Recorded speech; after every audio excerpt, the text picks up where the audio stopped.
Jamaica people, me think we did cool. Me think we did friend. Me think me did understand, and understand me. So, really tell me, say, keep secret from me like this?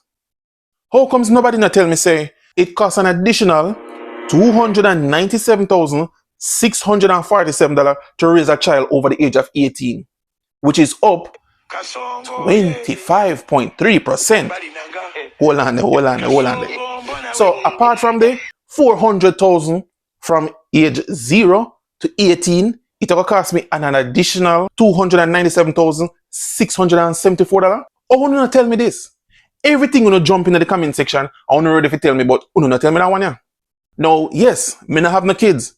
And yes, me look on the numbers, and the numbers them look steep. So you see when you see me, it's hello, how are you? Have a good day.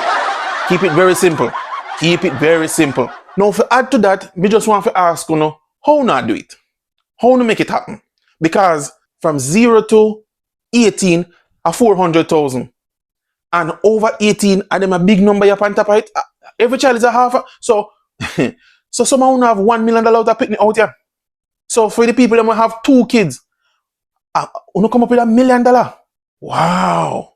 So drop a comment in the chat, let me know if me off, if me on, if the numbers them sound like it makes sense. So again, let me know how to do it because me not understand it. 2 picnic costs $1 million. Cha. Anyway, me catch you up on the next one.